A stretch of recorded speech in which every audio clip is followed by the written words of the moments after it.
Le mot interdit avec Félicie le Dragon. Chaque semaine, en 2 minutes, je décortique une expression ou un état d'esprit et te propulse ce petit scud que tu aimes prendre entre les oreilles avec ce léger frisson qui te fait dire « Cette fille-là, mon vieux, elle est au cœur du tout ». Soyons sérieux, remettre l'humain au cœur du projet, c'est la phrase préférée de ceux qui l'ont éjectée depuis bien longtemps.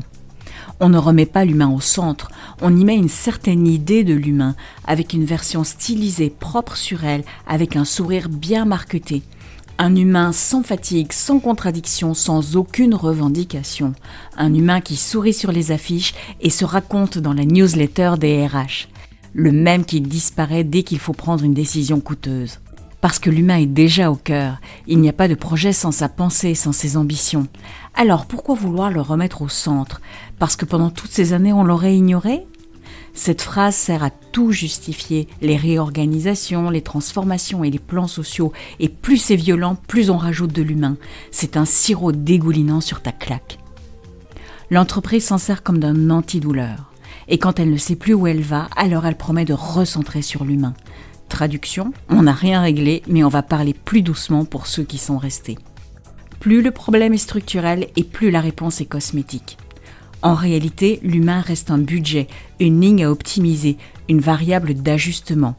Et qu'on arrête de se mentir sur la place qu'on lui donne.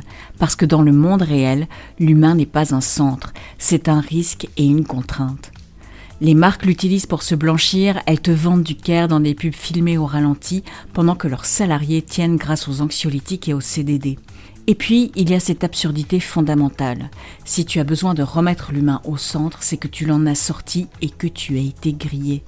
On ne remet pas l'humain au cœur d'un système qui n'a plus de cœur.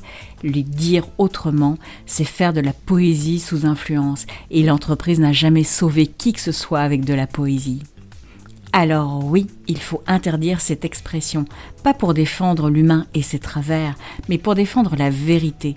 Ceux qui l'utilisent ne veulent pas remettre l'humain au centre, ils veulent remettre la communication au-dessus du reste. Et c'est ça le vrai leurre du projet. Cette fille-là, mon vieux, elle est terrible.